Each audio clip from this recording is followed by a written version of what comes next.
Chapter का नाम है बच्चों 17वां अध्याय है हिक्का श्वास चिकित्सा। 17th चैप्टर है हिक्का श्वास। हिक्का के चरक ने भेद माने हैं 5। 5 किस प्रकार से माने हैं? 4 प्लस व्यापेता। चरक के अकॉर्डिंग हिक्का 5 प्रकार की होती है, 4 प्लस व्यापेता। सुश्रुत, माधव, शारंगधर और बाघभट्ट, इनके अकॉर्डिंग भी 5 प्रकार की होती है, 4 प्लस यमला। 4 प्लस यमला। चरक की विपता से सुश्रुत यमला हुआ, इस तरीके से याद रख सकते हैं। चरक की विपता से सुश्रुत यमला हुआ, इस तरीके से याद किया जा सकता है। चरक ने विपता मानी है, सुश्रुत ने यमला मानी है। सुश्रुत कहते हैं कि हिक्का और श्वास में प्राण प्लस उदान वायु दृष्टि होती है।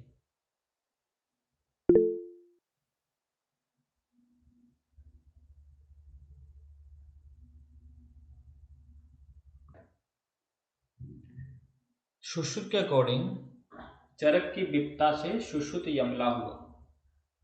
सुश्रुत ने श्वास, हिक्का श्वास में, या श्वास में छोड़ो हिक्का लिखो, सुश्रुत ने हिक्का में प्राण प्लस उदान वायु दृष्टि मानी।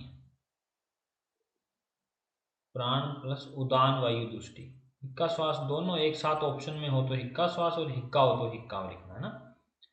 हिक्का में प्राण एवं उदान वायु की दृष्टि मानी है।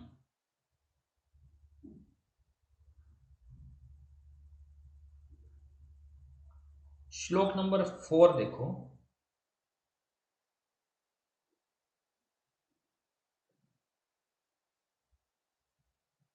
यहां लिखा है देखो, दोष स कफवात प्राण उदान, अन्न और श्वास वायु, ये कुछ ज्यादा याद रखने की जरूरत नहीं है। सीधा श्लोक नंबर 3 में आओ। रोगा नानात्मक तेषाम कसको भवति दुर्जर, ऐसे बहुत सारे रोग होते हैं लेकिन ये काफी दुर्जर रोग माना जाता है।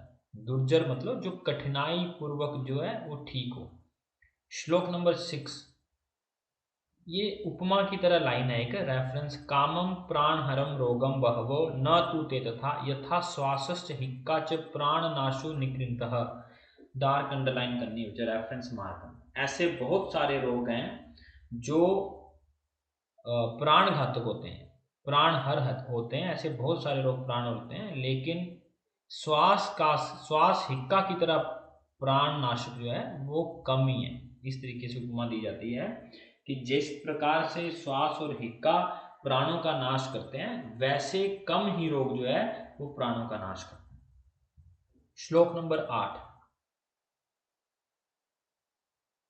कफ वातात्मको पित्त स्थान समुद्भवो IMP। हिक्का श्वास में कफ और वात दोष दोनों पित्त के स्थान से समुद्भव होते हैं। तो 2 क्वेश्चन बन सकते हैं यहाँ पर, दोष पूछे जा सकते हैं आपसे, वात और कफ, और दूसरा हिक्का श्वास का स्थान पूछा जा सकता है, पित्त स्थान। पित्त स्थान आमाशय को लिया जाता है, लेकिन आपने याद पित्त स्थान ही रखना। हृदय रसादिना धातुना उपशोषित, हृदय में स्थित रस आदि धातुओं का उपशोषण करते हैं। तस्मात साधारणात वेतो मतो परम दुर्जनम, इसलिए ये साधारण दिखने वाली व्याधियां परम दुर्जय हो जाती हैं। मिथ्या उपचारितो क्रुद्धो हत आशी विषाविव IMP। आशी विषाविव शब्द यूज्ड फॉर हिक्का एंड श्वास। हिक्का एंड श्वास के लिए शब्द प्रयोग लाया गया है आशी विषाविव। डीडी करना है आशी विशो उपमम। आशी विशो, आशी विष विशोपमम, आशी विष विशोपमम, आशी विष विशोपमम विसर्ग के लिए प्रयोग होता है। आशी विष विशोपमम शब्द विसर्ग के लिए प्रयोग होता है, और आशी विष हिक्का श्वास के लिए। मिथ्या उपचार से ये दोनों दोष श्वास और हिक्का क्रुद्ध होते हैं और आशी विष की तरह प्राणनाशक होते हैं। श्लोक नंबर 10, पृथक पंच विधो निर्दिष्टो रोग संग्रहे ततो ऋणु, समुत्थान, लिंग, सम्यक विशेषितम। ये 5 प्रकार के रोग हैं जिनके आगे हमें कारण लक्षण के बारे में बताया जाएगा। नेक्स्ट आना है श्लोक नंबर 13 की फर्स्ट लाइन। हिक्का श्वास का निदान, रजसा धूम वाताभ्यम, शीत स्थान अंबु सेवनात्, अतिसार ज्वर छर्दी प्रतिशाय क्षत क्षयात, रक्त पित्त उदावर्त, विसूचिका अल्सकापी, पांडुरोगात, विशेष प्रवर्तते, गद आविमो। ये जो रोग बताए गए अतिसार ज्वर छर्दी, इनके भी उपद्रव स्वरूप हिक्का श्वास जो है वो होते हैं। श्लोक नंबर 14, निष्पाव माश पिण्याक तिल तैल निशैवनाथ। सेम हमें हेतु मिलता है पांडु में भी। नेक्स्ट अंडरलाइन करनी है, पिष्ट शालुक विष्टंभी विदाही गुरु भोजनाथ।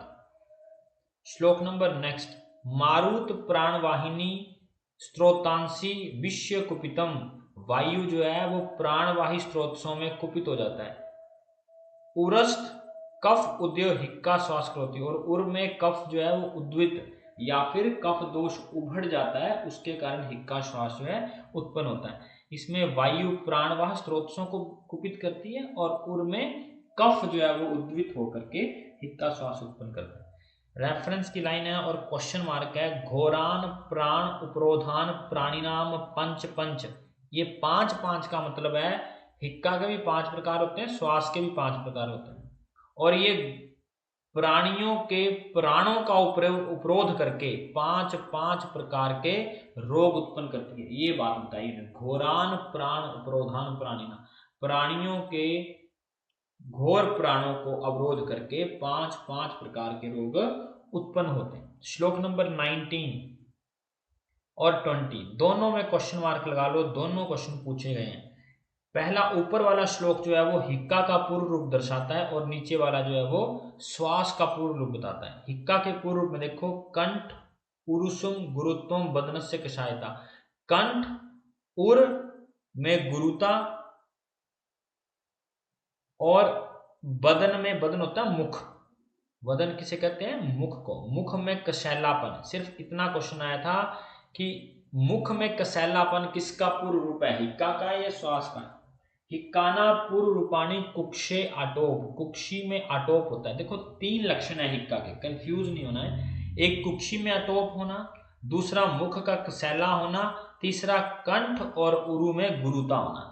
जब भी हिक्का आती है ना, छाती पकड़ता है इंसान, इतनी जोर से वो इरिटेट करती है। तो क्यों होती है छाती क्यों पकड़ता, कंठ और उरु प्रदेश, उरु नहीं सॉरी उर प्रदेश जो है वो गुरु हो जाते हैं, हैवी हो जाते हैं। मुख में कसैलापन आता है और कुक्षे अटोप। कसैलापन को आप ऐसे भी याद रख सकते हैं, एकदम मिर्ची खाओ हिक्का शुरू हो जाता है। श्लोक नंबर 20, अनाह पार्श्वशूलम पीडनस्य हृदय प्राणस्य च विलोमत्वम। आप इस श्वास के पूर्व रूपों को नहीं भी याद करेंगे तो जो छूट गए वो श्वास के पूर्व रूप होते हैं, लेकिन फिर भी पढ़ने हैं। अनाह होते हैं क्योंकि और करके भी केवल क्वेश्चन होते हैं। अनाह पार्श्वशूल और हृदय में पीड़ा होना, प्राणों का विलोम होना, ये इसका पूर्व रूप है श्वास का। श्लोक नंबर 21, हिक्का की विशिष्ट संप्राप्ति, प्राण उदक अन्नवाहिनी स्त्रोतांसी स कफो अनिलात हिक्का करोति सरुध्याम तासा लिंग पृथक पृथक ऋणु। प्राणवह, उदकवह, अन्नवह 3 प्रकार के स्त्रोतस हैं जिसको कि कफ और वायु जो है वो अवरुद्ध कर देती है, और अलग अलग प्रकार के क्वेश्चन मार्क लगाओ उसको। हिक्का में कौन कौन से स्त्रोतस इन्वॉल्व होते हैं, प्राणवह, उदकवह और अन्नवह स्त्रोतों के साथ वात और कफ कुपित होकर के हिक्का उत्पन्न करती है। श्लोक नंबर 23, सबसे पहले जो हिक्का उत्पन्न होती है उसमें सबसे श्रेष्ठ हिक्का है महाहिक्का। इनके जो लक्षण है वो पूछे जाते हैं। महाहिक्का में श्लोक नंबर 23 में आओ, करोति सततम हिक्का एक द्वि त्रिगुणा तथा। लगातार जब 1, 2 या 3 हिक्के एक साथ आ जाएं तो उसको बोलते हैं महाहिक्का। लगातार 1, 2, 3 क्वेश्चन आया हो तो सततम 1, 2, 3 हिक्के का आना किस हिक्के का लक्षण। सबसे पहले आपने ऊपर नाम याद रखने के लिए लिखना है, मग में व्याप्त अन्न, मग में व्याप्त क्षुद्र अन्न, मग में व्याप्त क्षुद्रन, महाहिक्का, गंभीरी हिक्का डिकोड करना है, व्याप्यता हिक्का, क्षुद्र और अन्नज हिक्का, ये हिक्का के प्रकार है, महा, गंभीरज, व्याप्यता, क्षुद्र और अन्नज हिक्का। इसके बाद नेक्स्ट श्लोक नंबर 24 पे आओ। संज्ञा मुष्णाति गात्राणा स्तंभनम संजयति पी। संज्ञा मुष्णाति, जैसे 2-3 प्राण 4-5 हिक्के आए और फेंटिंग आना शुरू हो गई। स अश्रु विलुप्त नेत्रस्य, स अश्रु विलुप्त नेत्रस्य मतलब आंखों में पानी आ जाना। स्तब्ध शंख च्युतम भ्रू, शंख जो है प्रदेश स्तब्ध अकड़ जाता है और भौहें जो हैं वो डिस्प्लेस्ड हो जाती हैं। सक्त जल प्रलापस्य निवृत्ति न अधिगच्छतम, और कोई काम नहीं कर पाता, बैठना लेटना उठना बैठना सब बंद हो जाता है और प्रलाप करता रहता है, कुछ ना कुछ बोलता रहता है। महामूला, महावेगा, महाशब्दा, महाबला, ये शब्द इसके लिए उपमाएं दी हैं। इसका मूल भी गहरा होता है, वेग भी बड़ा होता है, आवाज भी बड़ी होती है और इसमें ये बलवान वेग के साथ होता है, इसलिए इसको बोलते हैं महाहिक्का। और ये सद्य प्राण हरा मता, इसे संज्ञा दी जाती है प्राण हरा, ये तुरंत प्राण लेने वाली होती है। इसलिए आपने 3 शब्द लिखने हैं, हाकिनी, हा की नी। हा वहां लगेगा जहां प्राण हरा कहेंगे, हा शब्द योग होगा प्राण हरा के लिए, और अगली में आएगा प्राण अंत की, प्राण अंत की, और लास्ट मतलब व्याप्यता हिक्का तीसरी हिक्का में आएगा प्राण उपरोधिनी, प्राण उपरोधिनी। मतलब बच्चों सेम ही है, लेकिन इस शब्द इस तरीके से लिखे गए हैं, प्राण हरा, प्राण अंत की, प्राण उपरोधिनी। सुश्रुत बोलते हैं महाहिक्का के लिए। मर्माणी च पीड़यंती सर्वगात्र प्रकंपनी, विमर्श में देखना लिखा, मर्माणी च पीड़यंती सर्वगात्र प्रकंपनी।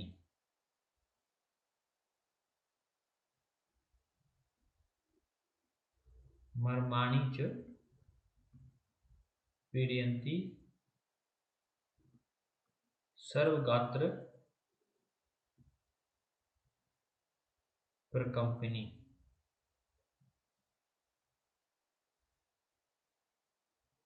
नेक्स्ट आना श्लोक नंबर 27, श्लोक नंबर 27। गंभीरा हिक्का के लक्षण। हिक्के ये तु प्रविद्धस्तु कृशो दीन मना नरा जर्जरिणा पुरुषो कृच्छम गंभीर उदा अनुनाद्यत।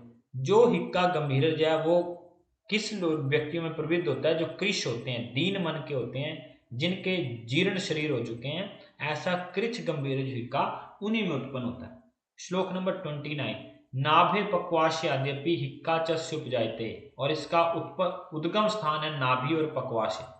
क्षोभ्यंती भृशम देहे नाम्यंती ताम्या, आईएमपी, ये शरीर में क्षोभ उत्पन्न करती है और शरीर को नाम्यंती, तामता होती है झुका देना, शरीर को झुका देती है। नेक्स्ट अंडरलाइन, रुणद्यतु उच्चवास मार्ग प्रनष्ट बल चेतस, और ये श्वास मार्ग को रोक के रोगी को बेहोश कर देती है। गंभीरा नाम सतस्य हिक्का प्राणांत की मता, इसलिए हाकिनी दूसरी को की प्राणांत की कहा। सुश्रुत ने इसकी उत्पत्ति नाभि मानी है, सुश्रुत ने गंभीरा हिक्का की उत्पत्ति नाभि से उत्पन्न मानी है। श्लोक नंबर नेक्स्ट 31। व्याप्यता जायते हिक्का या अन्न पाने चतुर्विधा, ये व्याप्यता हिक्का 4 प्रकार के अन्न पान को करने से होता है।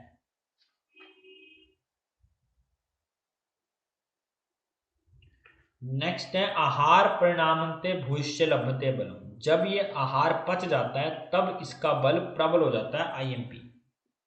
कौन सी हिक्का है जिसका आहार के परिणाम होने पर बल प्रबल होता है? जृंभिको, जृंभिणे विलुप्ताक्षस्य शुष्क शुष्क आस्य विनाम्यति, शुष्क कायस्य विनाम्यति। जृंभा बार बार आती है, विलुप्ताक्षस्य आंखें आंसुओं से, एक अंडरलाइन करो डाल के, विलुप्ताक्षस्य मतलब आंखें जो है नम हो जाती हैं, काय सूखा हो जाता है और शरीर झुक जाता है। आधमायतम प्राय धिमातस्यम हिक्का जत्रु मूल आद संतता, इसका मूल क्या है? जत्रु मूल। कहां से उत्पन्न होती है व्याप्यता हिक्का? जत्रु मूल से। सुश्रुत के अकॉर्डिंग जत्रु मूल उद्गम स्थल है क्षुद्र हिक्का का। सुश्रुत के अकॉर्डिंग जत्रु मूल जो है उद्गम स्थल माना है क्षुद्र हिक्का। और सुश्रुत ने वैसे भी व्याप्यता तो मानी नहीं है, उन्होंने यमला मानी है। यमला। सव्याप्यता हिक्का प्राण उपरोधिनी, डार्क अंडरलाइन क्वेश्चन मार्क। ये व्याप्यता हिक्का प्राण उपरोधिनी मानी जाती है। सुश्रुत ने यमला का लक्षण लिखते हुए कहा है, आपके इसमें हो सकता है विमर्श में हो, यमला का लक्षण लिखना है कंपवती शिरोग्रीवा। कंपयति अंडरलाइन करना, कंपयति शिरोग्रीवा, और आईएमपी भी है। बागवट बोलते हैं परिणामवती या वेगवती। यमला को बागवट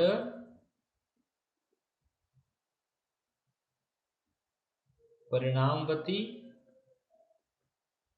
या वेगवती बोलते हैं। नेक्स्ट आओ क्षुद्र हिक्का। क्षुद्र वातो यदा कोष्ठात व्यायाम परिघटनाति कंठे प्रपतते हिक्का।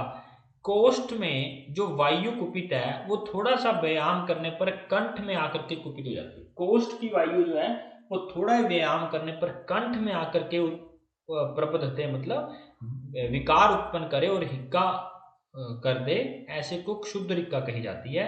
श्लोक नंबर 35। न अति दुख न उर शिरो मरम पर घातनी। ये ना अधिक दुख देने वाली, ना ही सिर मरम को कोई आघात पहुंचाने वाली। न उच्चवास अन्नपान मार्ग आवृत स्थिति, ना ही ये श्वास की ना ही अन्नपान की किसी मार्ग को आवृत नहीं करती। वृद्धि आयस्यत्यो यति भुक्त मात्रे च मार्गम, और ये जैसे आयास कोई कोई काम करने पर थोड़ी सी बढ़ती है और खाना खाने पर मार्दव हो जाती है। यत्तम प्रवर्तते पूर्व तत्तेज निवृत्ते क्वेश्चन मार्क। जो जिन कारणों से उत्पन्न हुई है उनके ठीक होने पर खुद ही ठीक हो जाती है। जैसे वृद्धि आयास होता है थकना, जैसे थकना आयास करते हैं थकते हैं काम करते हैं, वैसे वृद्धि को प्राप्त होती है, खाना खाते हैं तो मृत्यु हो जाती है। जिन कारणों से बढ़ती है उन्हीं कारणों के शांत होने पर शांत हो जाती है। ये कौन सी हिक्का है? क्वेश्चन आ चुका है। हृदय कलोम कंठ तालु समासिता, और इसका उद्गम स्थान है हृदय कलोम और कंठ तालु। सुश्रुत इसका मूल मानते हैं जत्रु मूल। सुश्रुत इसका स्थान मानते हैं जत्रु मूल। श्लोक नंबर 38। अन्नज हिक्का का लक्षण। सहसा अत्य अव्यवहनो पानन्नो पीड़ितो अनिल। जो अचानक कुछ सहसा अभ्यतो वहितो पानन्नो, जो अचानक कुछ खा पी लेता है उससे वायु पीड़ित होकर के जो हिक्का उत्पन्न होती है उसको बोलते हैं अन्नज हिक्का। उर स्त्रोत समाविष्टता कुर्यात हिक्का ततो अन्नजाम। उर स्त्रोतों में हिक्का जो उत्पन्न हो जाती है खाने पीने के कारण, उसको ये लाइन अंडरलाइन करनी है। उर स्त्रोत समाविष्ट कुर्यात हिक्का ततो अन्नजाम। अन्न के कारण उर में उर के स्त्रोत से इरिटेट होकर के जो हिक्का उत्पन्न करते हैं वो।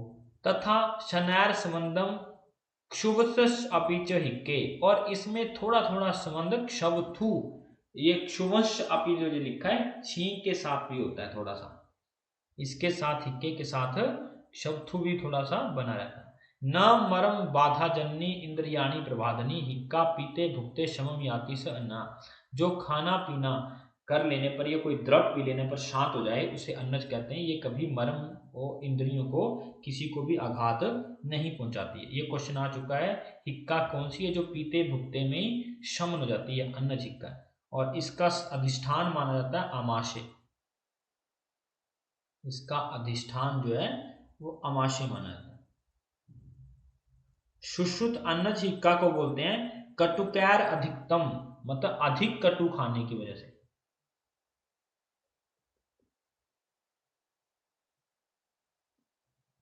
कटुकैर अधिकतम आपके विमर्श में दिया हो सकता है, कटुकैर अधिकतम। और सुश्रुत ने अन्नज हिक्का में प्राणायाम का फर्स्ट वर्णन किया है। प्राणायाम करने को कहा है अन्नज हिक्का में, इसलिए प्राणायाम का फर्स्ट वर्णन कहाँ मिलता है? अन्नज हिक्का में। नेक्स्ट आओ श्लोक नंबर 42 की सेकंड लाइन। यमिका च प्रलाप अर्ति तृष्णा मोह समान्वितम अक्षीण च अप्य दीन स्थिर धातु इंद्रियश्यम। IMP अंडरलाइन करना है। यमिका शब्द प्रयोग किया। यम का मतलब होता है दो, तीन तो पहले वाली असाध्य हैं, बची दो साध्य जो है क्षुद्र और अन्नशिका। इसमें अगर प्रलाप अर्ति तृष्णा मोह हो, ऐसे में व्यक्ति जो है नहीं बचता है, असाध्य हो जाती है। अगर अक्षीण अप्य अदीन चिर धातु इंद्रिय, अगर व्यक्ति क्षीण ना है, दीन ना है, जिसकी धातुएं स्थिर है, इंद्रिय स्थिर है, ऐसे में यमिका, यमिका मतलब क्षुद्र और अन्नशिका साध्य होती हैं। तस्य साध्येषु शक्य यमिका हन्य तो अन्यथा, अदरवाइज ये भी जो है वो शरीर का नाश कर देती है।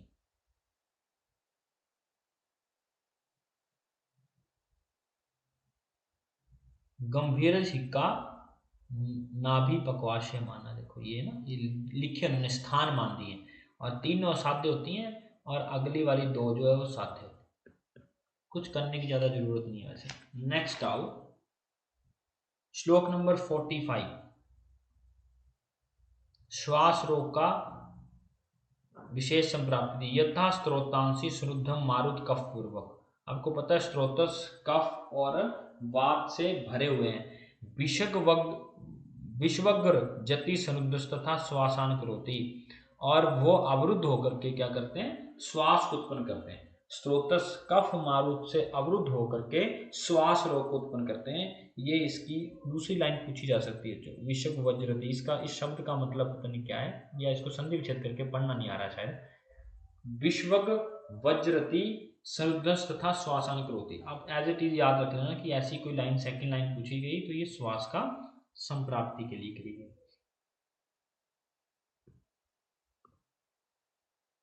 श्लोक नंबर 55 हो गया। नेक्स्ट आओ श्लोक नंबर 46 पे आओ।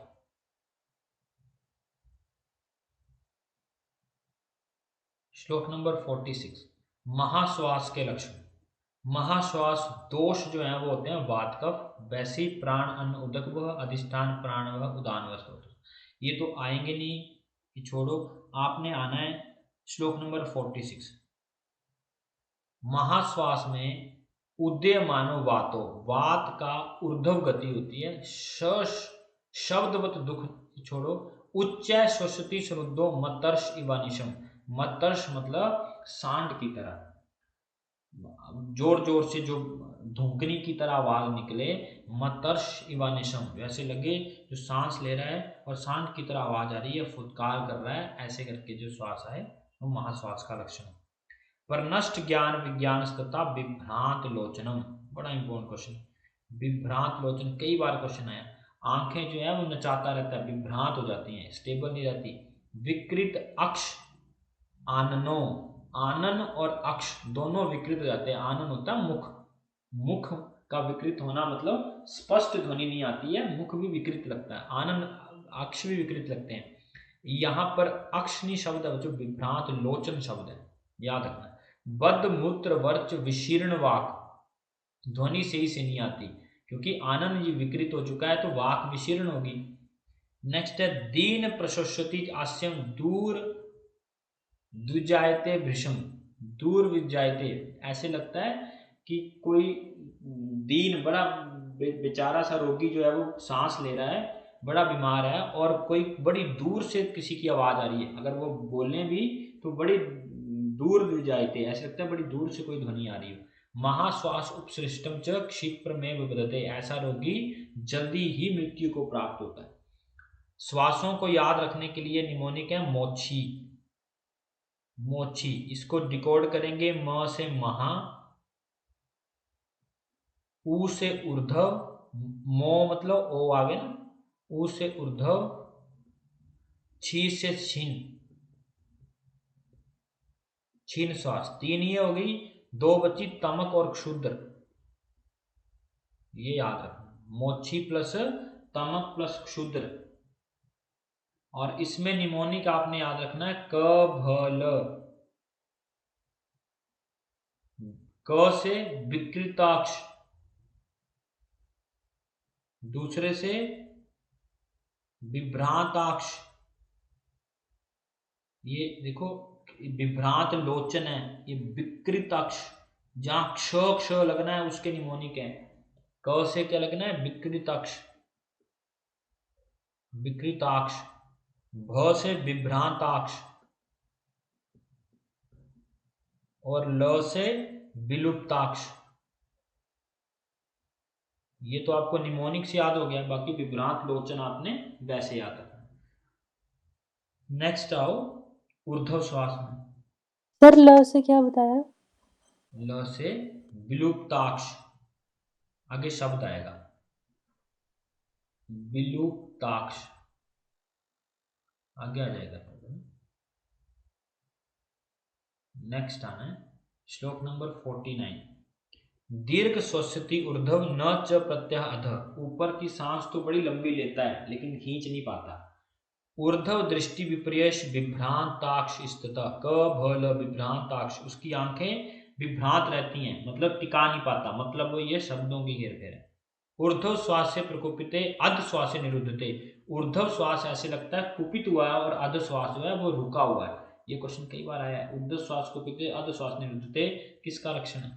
या ऊर्ध्व श्वसति यस्त्य ऊर्ध्व, दीर्घ श्वसति यस्त्य ऊर्ध्व। ऊर्ध्व की श्वास तो बड़ी लंबी लेता है लेकिन अधो श्वास ना ले पाता। श्वासस्तय हन्यत्य शूनम, इसका जो बाघवट लक्षण देते हैं, बाघवट क्या लक्षण देते हैं इसके? मर्मशु छिद्र मानेशु परिदेवी निरुद्धवात। मर्मशु छिद्र मानेशु परिदेवी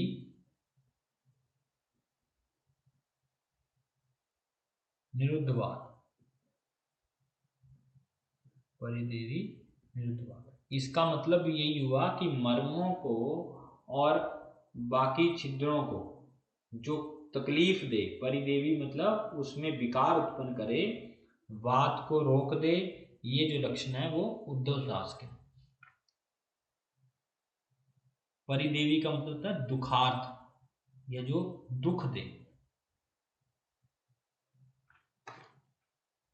नेक्स्ट आओ श्लोक नंबर 52। छिन्न श्वास IMP। न वा श्वसति दुखार्तो मर्म छेद रुगार्ती। मर्म स्थानों में बेचैन कर दे या पीड़ा दे। न वा श्वसति दुखार्थो, ये कैसी है छिन्न श्वास? जो मर्मों को और मर्मों में छेदन जैसी रुग उत्पन्न करे, ये मतलब हुआ। मर्मों में छेदन जैसा रुग और अर्ति उत्पन्न करे, ऐसा श्वास, ऐसा दुख दे, उसको बोलते हैं छिन्न श्वास। अनाह स्वेद मूर्छार्थो दहे मानव बस्तीना, डार्क अंडरलाइन। ऐसी श्वास में अनाह स्वेद और मूर्छा जैसे लक्षण के साथ साथ बस्तियों में, बस्ती प्रदेश में दाह होना भी दिखाया जाता है। विलुप्ताक्ष ये लक्षण है। विलुप्ताक्ष परिक्षीण श्वसनम रक्त एक लोचनम, क्वेश्चन मार्क डार्क अंडरलाइन। विलुप्ताक्ष परिक्षीण, व्यक्ति क्षीण हो जाता है, और श्वसन रक्त एक लोचनम, जब श्वास लेता है तो एक आंख लाल हो जाती है। श्वास लेते समय एक आंख का लाल होना इसका मुख्य लक्षण है। छिन्न श्वास विच्छिन्नम च शीघ्र विजयते शून्यम, और ये शीघ्र ही मारक होती है। श्लोक नंबर 55। प्रतिलोम यदा वायु स्त्रोतांसी प्रपिधते। वायु की गति विलोम होकर के स्त्रोतों को कुपित करती है।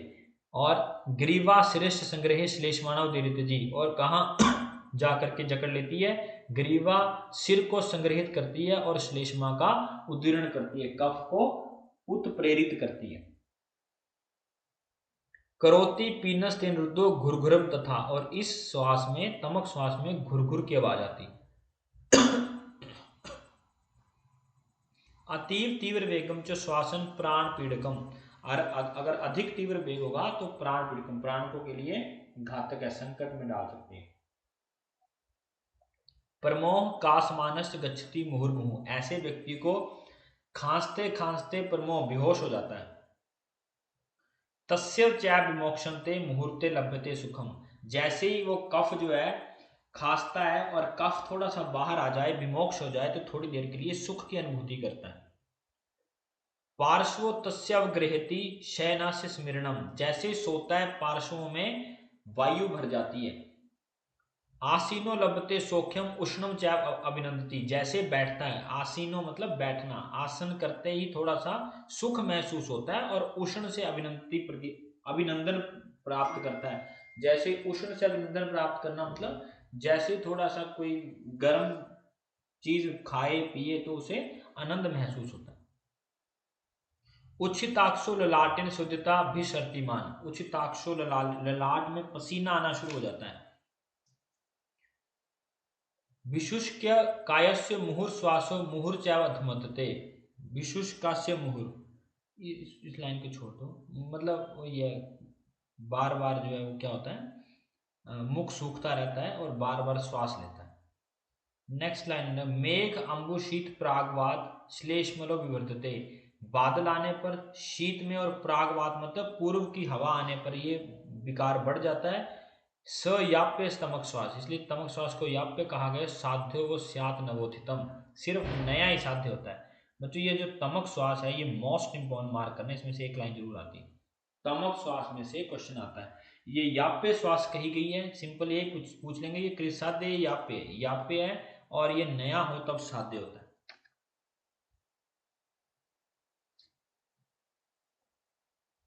श्लोक नंबर छिन्न श्वास में 1 मिनट के लिए देखो, छिन्न श्वास भी उतना इंपॉर्टेंट है। छिन्न श्वास में वात और कफ दोष हैं, वात प्लस कफ दोष। जैसे एक लक्षण है श्वसनम रक्त एक लोचनम, वैसे ही नैगमेश का लक्षण भी है। नैगमेश ग्रह काश्यप में पढ़ेंगे, नैगमेश का लक्षण है एक नेत्र शोफ, एक नेत्र शोफ।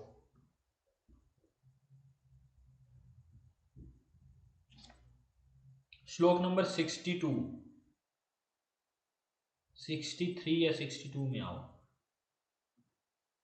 प्रतमक श्वास का लक्षण, ज्वर मूर्छा परितस्य विद्यात प्रतमक, प्रतमक कब कहेंगे जब ज्वर और मूर्छा एक साथ होगा। 63 उदावर्त रजो अजीर्ण क्लीन काय निरोधश तमसा वर्धते अत्यर्थम शीतैषु प्रशाम्यति। मोस्ट इंपॉर्टेंट क्वेश्चन हो ये भी। उदावर्त रज और अजीर्ण इनका निरोध करने से संतमक श्वास, एक प्रतमक है एक संतमक है, भेद है ये दो।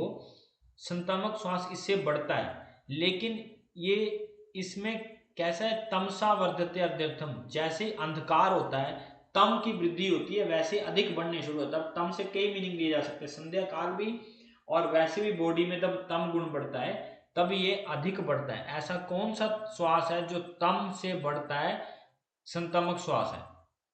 और दूसरा है कि जो शीतलता से जिसको शांति मिलती है, इसकी संतमक श्वास शीत चिकित्सा से प्रशमन होता है। यहां लिखना है आपने चरक के अकॉर्डिंग, जो संतमक श्वास है,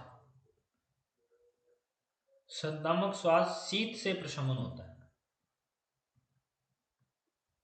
शीत से प्रशमन होता है। और बागभट के अकॉर्डिंग शीत से प्रशमन होता है प्रतमक श्वास। बागवट बोलते हैं शीत से प्रतमक श्वास का शमन होता है।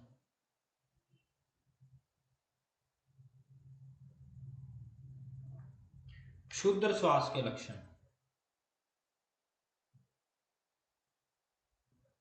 श्लोक नंबर 65 रुक्ष आयसो उद्भवम, रुक्ष का खाना या ऐसा कुछ करने से जिसकी उत्पत्ति हो। क्षुद्र श्वासो न सो अत्यर्थम दुखेन अंग प्रबाधकम, ना ही क्षुद्र श्वास अधिक दुख देती है ना ही अंगों को प्रबाधन करती है। हीन अस्ति न च गात्राणी न च दुखो यथित्रे, हीन वेग की होती है, शरीर को कोई दुख नहीं देती। न च भोजन पानाना निर्धारणे उचितम गति, ना ही किसी भोजन पान करने में कोई दुविधा उत्पन्न करती है और ना ही किसी शारीरिक क्रियाओं में कष्ट पहुंचाती है। आगे अंडरलाइन करना है, न इंद्रियाणी व्यथाम नापि किंचित आपायो किंचित पादेत रुजम ससाध्योक्तो बलिन सर्वे अव्यक्त लक्षण। इस लास्ट लाइन को चाहे छोड़ देना, इतना इतना अंडरलाइन करना है। न इंद्रियाणा व्यथम, इंद्रियों को भी कोई व्यथा नहीं देती, ना ही किसी प्रकार का कोई रुजा होती है। ये बोलती है ससाध्य मुक्तो बलिन, ये ऊपर वाली जो है वो, जो ऊपर वाली 3 श्वास है वो साध्य नहीं होती, और बाकी सब साध्य होती हैं, पर वो बलवान भी साध्य हो सकती हैं अगर अव्यक्त लक्षण है। लक्षण इतने बलवान नहीं है, जो पहली 3 बताई हैं वो भी साध्य हो सकती है। दूसरी लाइन का मतलब ये, पर इसको जरूरत नहीं है अंडरलाइन करने की। नेक्स्ट आना है, ऐसे बोधक सारणी दी होगी, ये तीनों असाध्य हैं, इनके लिए कहते हैं वो ऊपर कि ये भी साध्य हो सकती हैं अगर लक्षण जो है वो अव्यक्त है। कृत साध्य और चरक ने प्रथमों को याप्य कहा है, और ये कृसाध्य सुश्रुत ने कहा हो सकता है ना, पर चरक ने तो याप्य कहा है। यहाँ कृसाध्य लिखा है, इसको याप्य कर लेना। सुश्रुत ने कृसाध्य कहा होगा, क्षुद्र श्वास को साध्य कहा है। नेक्स्ट आना है, हिक्का श्वास की सद्य चिकित्सा, श्लोक नंबर 69। उपेक्षितम देह युक्तम शुष्कम कक्ष इवानल, अगर उपेक्षा की जाए तो वो कक्ष के अपने ही अग्नि में जल सकता है, इंसान मर जाता है। श्लोक नंबर 70। कारण स्थान मूलेन एक मेव चिकित्सितम, हिक्का श्वास का कारण स्थान और मूल सेम होते हैं।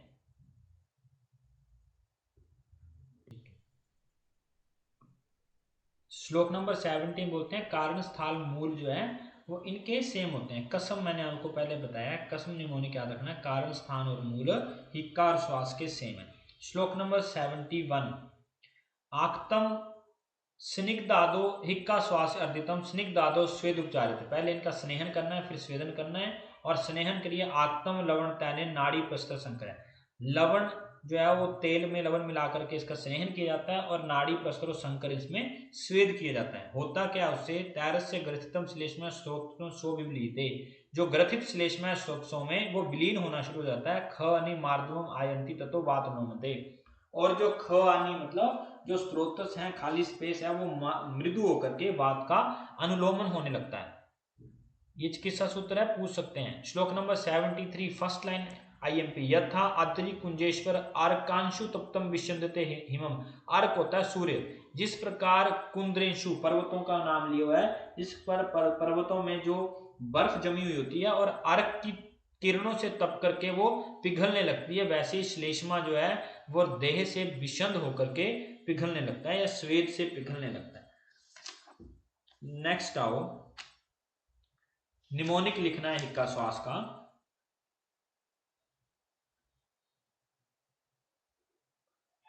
दशों मन से, दशों मन से, दशों मन के तेज से, दशों मन के तेज से निधि भागी, निधि भागी और शटे से मुक्त हुई।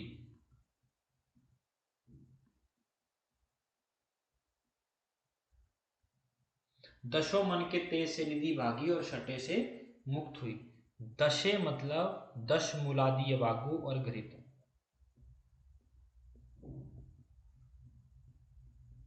दश मूलादि वागु और घृत। मन से मन शिलादि घृत,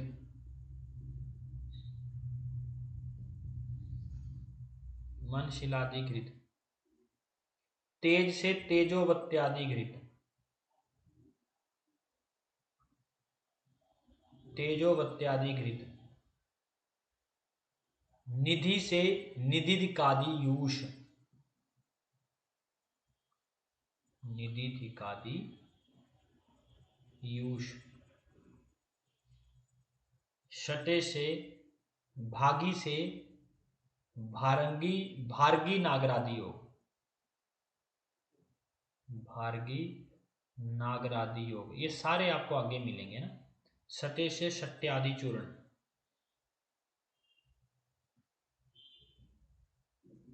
और मुक्त से भागी और मुक्त हुई, मुक्त क्वेश्चन मार्क लगा लो, मुक्ताध्य चूर्ण, मुक्ताध्य चूर्ण सबसे इंपॉर्टेंट है, मुक्ताध्य चूर्ण। दशे मन के तेज से निधि भागी और शटे से मुक्त ही। दशे से दश मूलादि वागु ओबलिक घृत, मन से मन शिलादि घृत, तेज से तेजोवत्यादि घृत, निधि से निधि दिकादि योग, भार्गी से भार्गी नागर आदि योग, शटे से शट्यादि चूर्ण और मुक्त से मुक्ताध्य चूर्ण। और भार्गी जो है तमक श्वास के लिए प्रयोग होता है, भार्गी नागर आदि योग। चलो आगे देखते हैं। अस्वेद्य रोगी, श्लोक नंबर 82। पित्त दाहर्त रक्त स्वेदर्तिन, क्षीण धातु बोला रुक्ष गर्भिणी, इनका स्वेदन नहीं किया जाता है।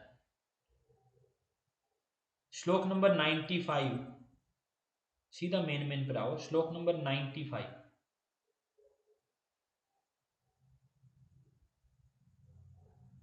निधि दिकादेव यूष,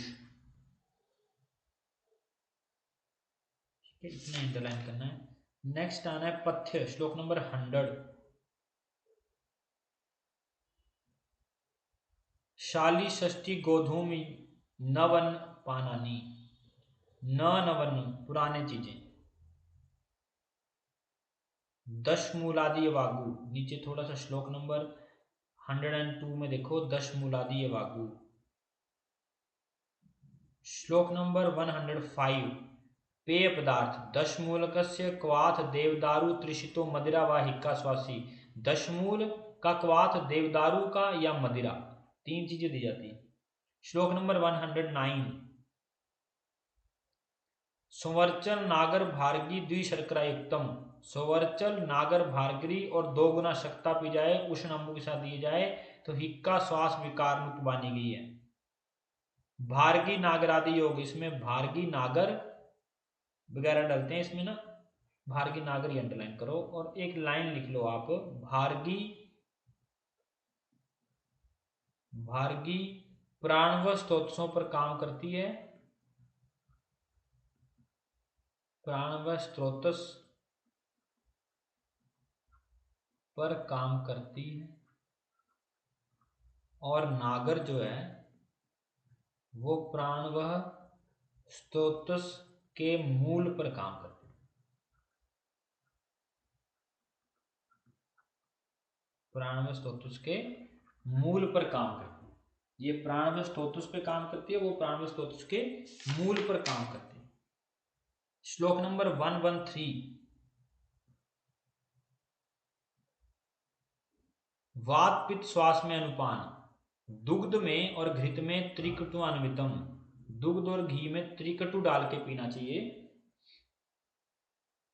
कफ पित्त श्वास में स्वरस, शीरीष पुष्प स्वरस सप्तपर्ण और पिपली मधुक, तीन है। शीरीष पुष्प सप्तपर्ण और पिपली को मधु, इन दोनों को पिपली मधु में मिला करके कफ पित्त में प्रयोग में लाया जाता है। श्लोक नंबर 121 क्वेश्चन मार्क। श्लोक नंबर 121। काशी ने छर्दन दद्यात स्वर भंगे जो बुद्धिमान, जिसको खांसी और स्वर भंग हो उसको छर्दन करवाना चाहिए, वमन करवाना चाहिए। वात श्लेष्म हरे तम के तु विरेचने, दोनों क्वेश्चन मार्क लगा लो। अगर मान लो काश है प्लस नीचे लिख लो स्वर भंग है, तब क्या करवाना है हमें, वमन करवाना। और तमक में विरेचन कराया जाता है। वात श्लेष्म हरे तम के तु विरेचने, बड़ा इंपॉर्टेंट श्लोक है। क्यों विरेचन करवाने को बोल रहा है वात श्लेष्म हरे, उसकी युक्ति देते हुए 122 बोल रहा है। उदेरते भ्रिष्टरम मार्ग अवरोधात वह जलम, जब उन्हें तब पानी बहता नदी में और अगर उसका मार्ग अवरोध हो जाए तो क्या होता है, पानी बाहर फैलने शुरू हो जाता है। यथा तथा अनिस्तस्य मार्ग नित्य विशोधित, इसी तरीके से अगर किसी दोष से वायु का मार्ग अवरुद्ध हो जाए तो वायु पूरे शरीर में फैलना शुरू हो जाती है। इसलिए बोल रहा है कि नित्य मार्गों का निशोधन करते रहना चाहिए। ये वो एग्जाम्पल देते हुए कह रहे हैं। और ये उपमाएं जो है कई बार पूछी जाती है किस संदर्भ में कही गई है ना। इसको पकड़ सकते हैं कि बहता जल जो है जब अवरोध हो जाएगा तो ऑब्वियस है पानी बाहर आके फैलेगा। तो वैसे ही अगर अनिल का मार्ग रोका जाएगा या मार्ग रोका जाएगा तो अनिल भी, वायु भी वैसे ही फैलना शुरू होगी। तो उसका मार्ग जो है शुद्ध करते रहना चाहिए। श्लोक नंबर 125। मुक्तादि चूर्ण, ये मुक्तादि नहीं है बच्चों, मुक्ताध्य चूर्ण है। वैसे यहाँ पर भी इन्होंने मुक्तादि लिख दिया होता है, पर इति करके जो लिखा हो श्लोक में वो अप्रोप्रिएट है, मुक्ताध्य चूर्ण। इसमें मुक्ता, प्रवाल, वैदुर्य, शंख, स्फटिकम सारे के सारे रसशास्त्र वाले द्रव्य हैं। इसमें गंधक भी है। और एशाम, इसकी इंपॉर्टेंट मात्राएं बड़ी इंपॉर्टेंट। एशाम पानी तल चूर्णम तुल्यात क्षोद्र सर्पसी, जो आपकी तालिशाली चूर्ण और शीतोपलादी का अनुपान है वही मुक्ताद्य चूर्ण का भी अनुपान है। और इसकी पानी तल मात्रा है, जो धात्रे आदि अवलेय वगैरह की पढ़ के है वही पानी तल मात्रा इसकी भी है, IMP है। मुक्ताद्य चूर्ण का एक क्वेश्चन और भी आ सकता है कि अगर इसका अंजन बनाया जाए तो इसका तिमिर, कांच, अनिल, पुष्प इनमें भी प्रयोग किया जा सकता है। ये तो वैसे चूर्ण है, लेकिन इसको अंजन फॉर्म में भी इसको प्रयोग में लाया जा सकता है। रस रत्न समुच्चय के अकॉर्डिंग, रस रत्न समुच्चय के अकॉर्डिंग मुक्तादि जो चूर्ण है वो अतिसार में यूज होता है। ये मुक्तादि चूर्ण बोलते हैं। मुक्तादि चूर्ण किसमें प्रयोग होता है? अतिसार में। इनके अकॉर्डिंग अतिसार में प्रयोग होता है।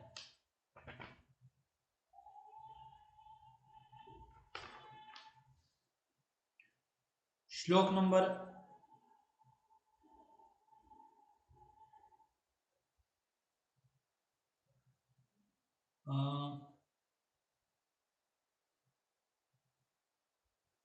नेक्स्ट आ जाओ, श्लोक नंबर आ जाओ आप 137 पर। श्लोक नंबर 137।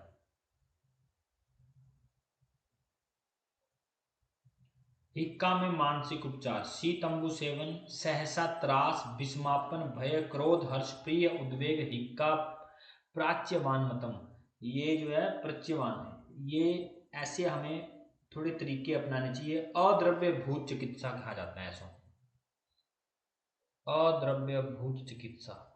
इसमें द्रव्य का प्रयोग नहीं है। शीतंबु सेवन है, बार बार डराना है, विस्मापन करना है। तेजोवत्यादि घृत, नेक्स्ट है दशमूलादि घृत भी अंडरलाइन करो और तेजोवत्यादि घृत भी अंडरलाइन करो। दशमूलादि घृत, तेजोवत्यादि घृत, मनशिलादि घृत भी अंडरलाइन करना है। मनशिलादि घृत हिक्का श्वास में प्रयोग होता है और मनशिलादि धूम वातज और क्षतज काश में।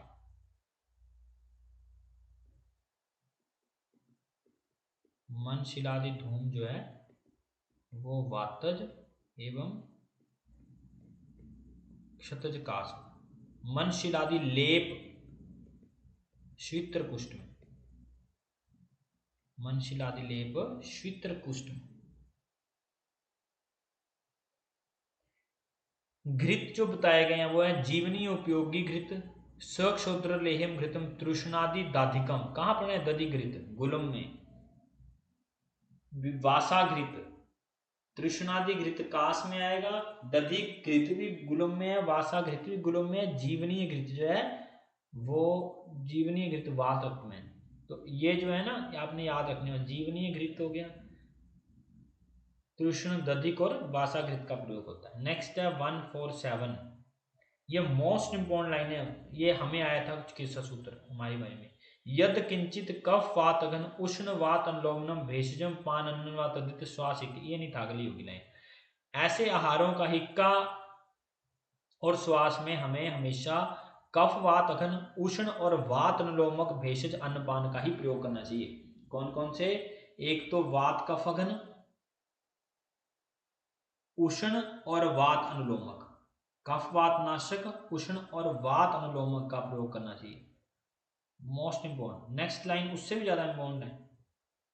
वात कृता कफ हरम, कफ कृता अनिलापहम, कार्य एकांतिका ताभ्याम प्राय श्रेष अनिलापहम। इतनी लाइन आई थी दूसरी वाली। कार्य एकानिता न एकानितकम प्राप्तम ताभ्याम प्रायम श्रेषो अनिलापहम। ये बोलते हैं वात कृता, वात को बढ़ाना, कफ को कम करना, या कफ को बढ़ाना, वात को कम करना, ये कार्य अकेले ही, इनसे तो अकेला ही सिर्फ वात को हर लिया जाए तो अकेली चिकित्सा काफी है। ये बोलते हैं वात को बढ़ाना, कफ को कम करना, इससे तो एकमात्र उन्हीं का प्रयोग नहीं करना चाहिए, अपितु इन दोनों का प्रयोग की अपेक्षा अकेला वातनाशक चिकित्सा करना ही श्रेष्ठ मानी गई है। बड़ा इंपॉर्टेंट क्वेश्चन है, हिक्का श्वास में आता है। नेक्स्ट आना है श्लोक नंबर 149। ये तीनों श्लोक बच्चे मोस्ट इंपॉर्टेंट मार्क करने, क्वेश्चन मार्क लगाना, ये भी मोस्ट इंपॉर्टेंट क्वेश्चन मार्क है। सर्वेषां बृहणे अल्पशक्यस्यो प्रायते भवेत् नात्यर्थम शमने अपायो भृश्यो अशक्यस्य कर्षणे। अगर हम हिक्का श्वास में बृहण चिकित्सा करते हैं तो अल्प शक मतलब होता है कॉम्प्लिकेशन, मतलब वही डर, कम से कम बहुत ही कम डर होता है कि कुछ और उल्टा रिजल्ट आएगा। अगर शमन चिकित्सा करते हैं तो अपायो थोड़ा कुछ, नात्यर्थ थोड़ा कुछ हो सकता है। अगर कर्षण करते हैं तो भीषण कॉम्प्लिकेशन देखने को मिल सकते हैं। इसमें आप लिखो हिक्का और श्वास में, हिक्का प्लस श्वास में हमें बृहण और शमन चिकित्सा करनी चाहिए, बृहण प्लस शमन चिकित्सा ही करनी चाहिए, हमें कर्षण चिकित्सा नहीं करनी चाहिए। ये भी ऐसे क्वेश्चन पूछा जा सकता है, कर्षण चिकित्सा नहीं करनी चाहिए।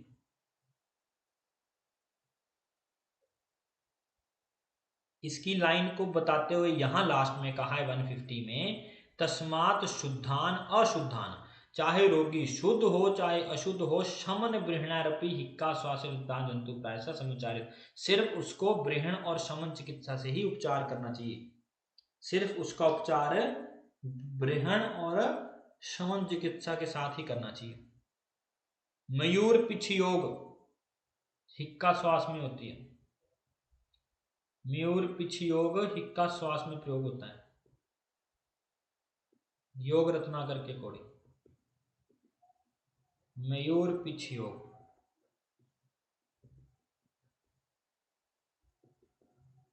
हिक्का कोमा श्वास में, और मयूर पिछ भस्म आए तो वो होती है छर्दी में, मयूर पिछ भस्म आए तो वो छर्दी में। ठीक है, आज के लिए काफी है।